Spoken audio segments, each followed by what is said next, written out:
সুরজিতের গল্প কবিতার আসর থেকে নিবেদন, কবিতা আবার রোদ্দুর, কলমে জয় গোস্বামী। সাত পা একসঙ্গে হাঁটলে তবে বন্ধু হয়, আমি বন্ধু নই। রোজ যে নৌকোয় আসো তুমি, আমি সেই নৌকোর পলকা ছুঁই। দাঁড়বাই তোমার বন্ধুটি, বৈঠাই জাগায় ভাটিয়ালি। উঠে আসে সদ্য স্নাত রাগ, চুল ভর্তি রোদ, ভিজে বালি।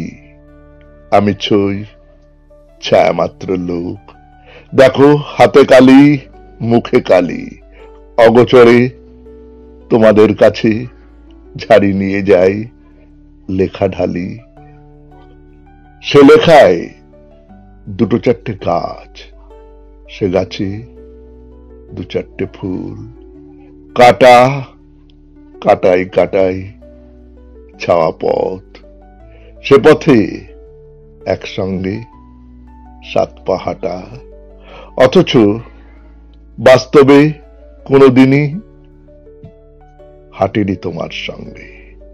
ঠিকই, সামনাসামনি কথাও বলিনি, লেখায় তোমার কথা লিখি।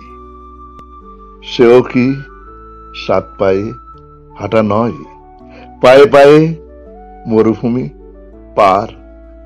বন্ধুকে জিজ্ঞেস করে দেখো, আমি বুঝি বন্ধু না তোমার? নমস্কার, শুনলেন কবিতা আবার রোদ্দুর, কলমে জয় গোস্বামী, উচ্চারণে আমি সুরজিৎ দাস, সম্পাদনায় আমি সুরজিৎ দাস।